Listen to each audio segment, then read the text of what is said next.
എല്ലാവർക്കും നമസ്കാരം. കേറ്ററ്റുമായി ബന്ധപ്പെട്ട പുതിയ അപ്ഡേറ്റുകൾക്ക് നിങ്ങൾ ഈ ചാനൽ ഒന്ന് ഫോളോ ചെയ്യുക.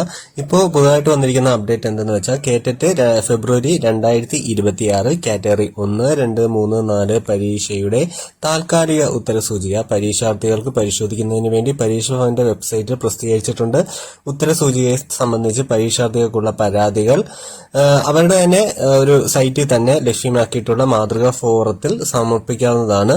പരാതിയോടൊപ്പം പരാതിയെ സാധൂകരിക്കുന്ന രേഖകൾ സഹിതം നിശ്ചിത മാതൃകയിലുള്ള അപേക്ഷകൾ 19/8/2026 ബുധനാഴ്ച വൈകുന്നേരം 5 മണിക്ക് മുമ്പായി നേരിട്ടോ തപാൽ മാർഗമോ സെക്രട്ടറി പരീക്ഷ ഭവൻ, പൂജപ്പുര, തിരുവനന്തപുരം 12 എന്ന വിലാസത്തിൽ ലഭ്യമാക്കേണ്ടതാണ്. വൈകി ലഭിക്കുന്നതും നിശ്ചിത മാതൃകയിൽ അല്ലാത്തതുമായ പരാതികൾ യാതൊരു കാരണവശാലും സ്വീകരിക്കുന്നതല്ല.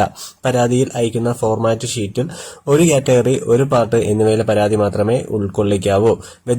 വ്യത്യസ്ത കാറ്റഗറികൾക്കും പ്രസ്തുത കാറ്റഗറികളിലെ പാർട്ടുകൾക്കും പ്രത്യേകം ഫോർമാറ്റ് ഷീറ്റുകൾ ഉപയോഗിക്കേണ്ടതാണ്. ഓക്കെ.